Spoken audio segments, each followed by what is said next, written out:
સહજાત્મ સ્વરૂપ પરમ ગુરુ, તમારો પ્રશ્ન જ્ઞાન અંગે છે. જબ જાન્યો નિજ રૂપ કો, તબ જાન્યો સબ લોક, નહીં જાન્યો નિજ રૂપ કો, સબ જાન્યો સો ફોક. વચનામૃત 749માં પરમ કુપાલદેવ બોધ્યું છે કે જ્ઞાનનું ફળ વીરતી છે.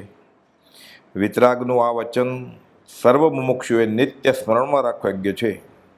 જે વાંચવાથી, સમજવાથી તથા વિચારવાથી આત્મા વિભાવના કાર્યોથી અને વિભાવના પરિણામથી ઉદાસ ન થયો, વિભાવનો ત્યાગી ન થયો, વિભાવના કાર્યોનો અને વિભાવના ફળનો ત્યાગી ન થયો, તે વાંચવું, તે વિચારવું અને તે સમજવું અજ્ઞાન છે. વિચાર વૃત્તિ સાથે ત્યાગ વૃત્તિ ઉત્પન્ન કરવી તે જ વિચાર સફળ છે, એમ કહેવાનો જ્ઞાનીનો પરમાર્થ છે. એમ આ પત્રમાં પરમ કુપાલદેવે બોધ્યું છે.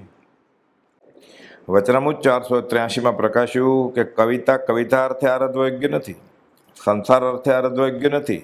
ભગવત ભજન અર્થે, આત્મા કલ્યાણ અર્થે જો તેનું પ્રયોજન થાય તો જીવને તે ગુણની ક્ષયોપક્ષમતાનું ફળ છે. જે વિદ્યાથી ઉપક્ષમ ગુણ પ્રગટ્યો નહીં, વિવેક આવ્યો નહીં કે સમાધિ થઈ નહીં, તે વિદ્યાને વિશે રૂડા જીવે આગ્રહ કરવા યોગ્ય નથી, એમ આ પત્રમાં બોધ્યું છે. વળી અભેદ દશા આવ્યા વિના જે પ્રાણી આ જગતની રચના જોવા ઈચ્છે છે તે બંધાય છે. એવી દશા આવવા માટે એ પ્રાણીએ તે રત્નના કારણ પ્રત્યે પ્રીતિ કરવી.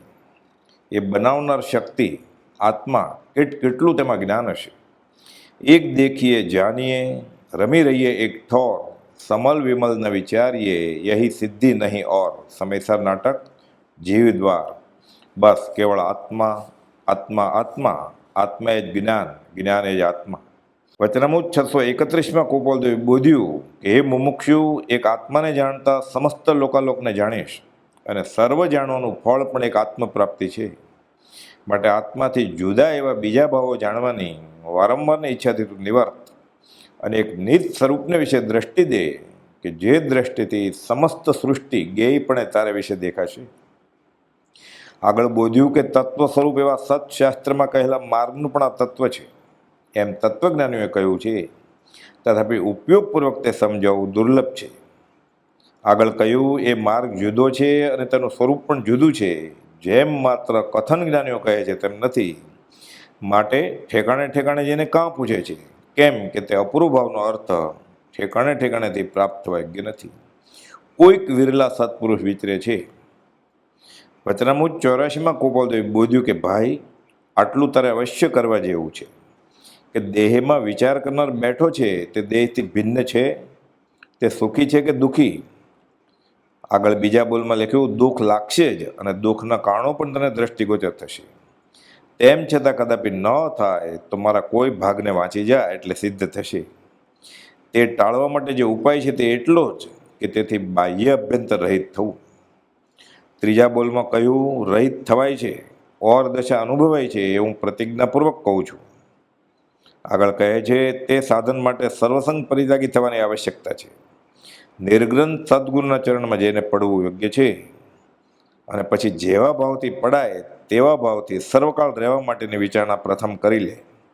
જો તને પૂર્વ કર્મ બળવાન લાગતા હોય તો અત્યાગી કે દેશ ત્યાગી રહીને પણ તે વસ્તુને વિચારીશ નહીં. એટલે પરિગ્રહ મમતા તજી કરી, પંચમહાવ્રત ધાર, અંત સમય આલોચના, કરું સંથારો સાર. 3 મનોરથ એ કયા? શ્રાવકના 3 મનોરથ છે. ક્યારે થઈશું? બાહ્યાંતર નિર્ગ્રંથજો. પણ જિજ્ઞાસા તો તે વસ્તુની જ રાખવી, અને દેહની જેટલી ચિંતા રાખે છે તેટલી નહીં, પણ એથી અનંત ગણી ચિંતા આત્માની રાખ. કારણ અનંત ભાવ એક ભાવમાં ટાળવાના છે. જ્ઞાન, આત્મજ્ઞાન અને વ્યવહારિક કે શિવપશ્મી જ્ઞાન આસમાન જમીનનો ફરક છે. 4 બ્રાહ્મણો વિદ્યા શીખવા ગયા. હાડપિંજરમાંથી આખું કલેવર બનાવતા શીખ્યા, અને ગામ પાછા વળતા ગામને પાદરે જ વિદ્યા અજમાવી જોઈ. હાડકા, માટી, ચામડું, પાણીને હવા બધા ભેગા કર્યા, અને ચોથો અબુદ એવો ભાઈ મંત્ર ભણ્યો કે એ હાડપિંજરમાંથી સિંહ ઊભો થયો અને તેને જ ફાડી ખાય છે. ન ભણ્યો હોત તો કમોતે ન માર્યો ગયો હોત. છે દેહાદિથી ભિન્ન આત્મા રે, ઉપયોગી સદા વિનાશ. એમ જાણે સદગુરુ ઉપદેશથી કયું જ્ઞાન તેનું નામ ખાસ. મુખ્ય વાત આ જ્ઞાનની છે. જે સદગુરુ મારફતે જાણ્યું તે જ આ સર્વકાળમાં દુર્લભ છે. શાસ્ત્રો ક્યારે નહોતા, અને આમ ન હોય તો જો હોય પૂર્વ ભણેલ નવ પણ જીવને જાણ્યું નહીં તો સર્વતે અજ્ઞાન ભાખ્યું સાક્ષી છે આગમ અહીં. એટલે માત્ર પુસ્તક વાંચીને ભેગું કરેલું નહીં, પણ છૂટવા માટે લેખે લાગે તે જ્ઞાન. સા વિદ્યા યા વિમુક્ત, જે છૂટવા માટે કામ આવે તે વિદ્યા, તે જ જ્ઞાન. પદાર્થોમાં જે મોહ હતો તે હવે જ્ઞાન, ખરું જ્ઞાન, આત્મજ્ઞાન થતાં સકળ જગત તે એંઠવત કે સ્વપ્ન સમાન લાગે, આત્માથી સૌ હીન લાગે. સા વિદ્યા યા વિમુક્ત, આ શ્રી વિષ્ણુ પુરાણના પ્રથમ સ્કંદના 19મા અધ્યાયના 41મા શ્લોકમાંથી લેવામાં આવેલ આ નિયમરૂપ સિદ્ધાંતરૂપ વાક્ય છે. સંપૂર્ણ શ્લોક આ મુજબ છે કે તત્કર્મ યન્ય બંધાય સા વિદ્યા યા વિમુક્તે આયાસા યા પરમ કર્મ વિદ્યાન્યા શિલ્પ નૈપુણમ. સા વિદ્યા યા વિમુક્તે અર્થાત આખા શ્લોકનો અર્થ એમ થાય છે કે સાચું કર્મ એ છે જે બંધન નિર્માણ કરતું નથી. સાચી વિદ્યા એ છે કે જે મુક્તિ અર્પે છે. આ સિવાય જે કર્મ છે તે માત્ર પરિશ્રમ છે, અને આ સિવાય જે વિદ્યા છે તે માત્ર કારીગરી છે. એ વિદ્યા કે જ્ઞાન છે જે માનવીને બંધનોથી મુક્ત કરે છે. જ્ઞાન તેનું નામ જે હર્ષોક વખતે હાજર થાય, હર્ષોક ન થવા આપે. કબીર કહે છે, તું કહેતા કાગજ કી લીખી, મેં કહેતા આંખન કી દેખી. જીન વર કહે છે જ્ઞાન તેને સર્વભયો સાંભળો. સમ્યક દર્શનનું મુખ્ય લક્ષણ જ વિતરાગતા કહ્યું છે. જ્ઞાનનું ફળ વિરતિ, તે આ જ્ઞાન. સહજાત્મ સ્વરૂપ પરમ ગુરુ. પંડિતો બધા શાસ્ત્રો ભણે, બધા શાસ્ત્રો ખોપડી તરે ગાયા મગજમાં. એ શાસ્ત્રો પેલા મધુરને પોટું બોધે મોથે ચડાયા, મધુરે મોથે બોધો ઉપાડ્યો અને પંડિતોએ ખોપડી અંદર બોધો ઉપાડ્યો. બે શું ખપતું બોલો, આત્મા તો જાણ્યો નહીં, મેં ખોપડી તળે ગાયા. પેલા મધુરે બોધો ઉપાડ્યો અને ખોપડી તળે ગયા તે બોધો જ ઉપાડ્યો. વોટર વોટર કરતો રહ્યો અને તરસે મરી ગયો. શું કરે? મોદો હતો એક માણસ,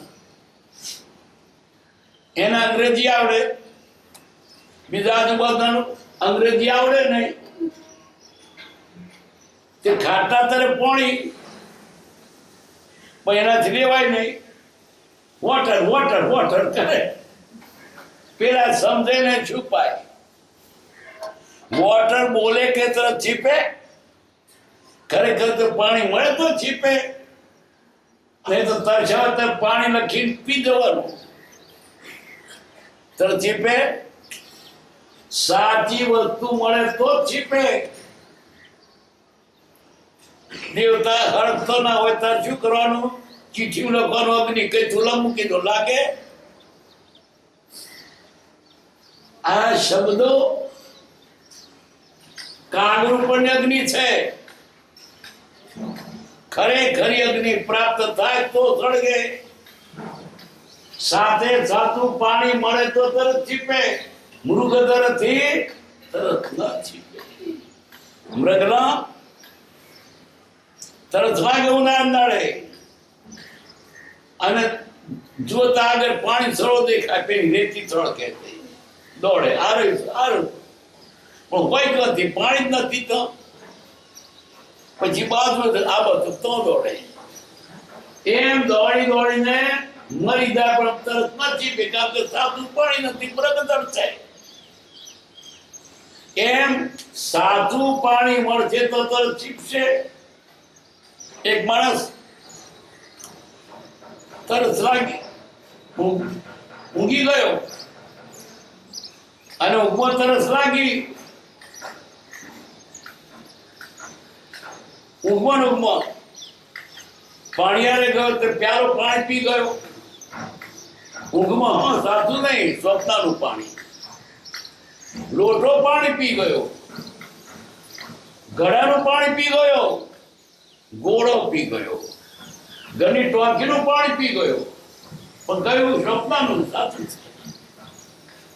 ભાગોળે ગયો ને મોટી ટોંકી ગામની પાણી તે પી ગયો, પછી જાગી ગયો તો પોણિયારે જઈને એક પ્યાલો પાણી પીધો, તરત ચીપી, કારણ કે સાચું પાણી હતું, પેલું સપનાનું હતું. સાચી અગ્નિ મળે તો આ બોલે નહીં ચાલે, અંદર ઉતરવું જોઈશે. સપનાના લાડુથી ભૂખ ના ચીપે, સપનાના પાણીથી તરત ના ચીપે. સપનાનું તમને ચીપે તો નહીં, બળતરા કરે. એક માણસ કુંવારો, પરણવાની ઓ ધરખના, પરણવાનું નહીં મળેલું પણ મનમાં ધરખના નહીં ગયેલી, એકલો જ હતો, મુસાફરી કરતો હતો. પછી રાત પડવા આવી એટલે રસ્તે તરત કુવાના થાળામાં સૂઈ ગયો, એકલો જ હતો. પાસે ગયો રૂમાલ પાસે. પછી ધરખનાતર પડવાની હતી ને, સપનું આવ્યું,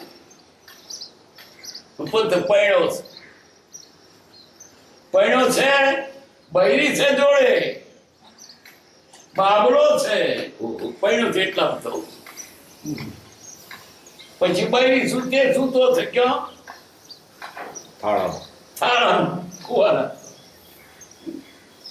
પછી પેલી બૈરી કે છે જરાક આગા ખસો ને, આપણા બાબલા જગા જોઈએ, જરાક ખસો, હજુ જરાક ખસો ને વધારે ખપ પડે કુવામાં. કુવો સાચો, બૈરી છોકરો જૂઠો. કોણે બાપ કાઢે તે બાખોરામ ઓગળ્યો કે લબડી રહેલો. સવાર થયું ત્યારે એક જણ પાણી કાઢવા આવ્યો, ડોલ મૂકી, પેલા ડોલ પકડી કરે. જરા ભર બખરું હતું, પેલા ડોલમાં કસારો, ડોલ કેમ કોણે પકડીશું ભાઈ, ભૂત તો નહીં હોય. તે પેલો તરત બોલ્યો, ભાઈ તું મને કાઢો, કુવા પડી ગયો છું. પેલે ડબલ ડોલું કરી અને પાછું મૂક્યું. દોડો ખેંચી લાવ્યો ઉપર. પછી પેલો એને કાઢનારો પૂછે છે તું કોમ કેમ પડ્યો? તે કોણ દીકરો કે છે મારો જવાબ તું પેલો આપ. કેમ તું પડેલો કુવારો? કેમ આ સપનાની બાળીએ મને કોમ નાખ્યો? તો તું સાથે સાથ પડતર જીવો લેતે છે. સપનાની બૈરીથી સુખ નહીં, દુઃખ. એમ આ જગતના પદાર્થો સુખ. કાગળ ઉપરની અગ્નિ ખપતી નથી, સાથે સાથી મળી જોઈએ. લોકો શું જાણે છે? શાસ્ત્ર ભણ્યા તે જ્ઞાની, જ્ઞાની નહીં. શાસ્ત્ર ના ભણે નથી કેવું, પણ એ જે શબ્દને કે છે એ પદાર્થ મળવો જોઈએ. ભાષા જ્ઞાન તે જ્ઞાની નહીં. શું જાણે વ્યાકરણી વસ્તુ, શું જાણે વ્યાકરણી? નિજ મુખ પર્યત ઘૃત ભર્યું, સ્વાદ જાણે બરણી, બરણીના મોઢા સુધી ઘી ભર્યું. બરણીના સ્વાદ જાણે એમ પંડિતો વાતો કરે. સમાસ, અલંકાર ને, સંધિ ને, વિગ્રહ ને, વ્યાકરણ ને પુષ્કળ પદ છે.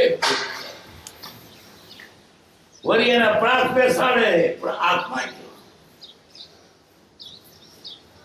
ભાષામાં નથી આવે એવું. ભાષાને ચોળગે પૂર, રણે ચડે તે તો રણ શૂર.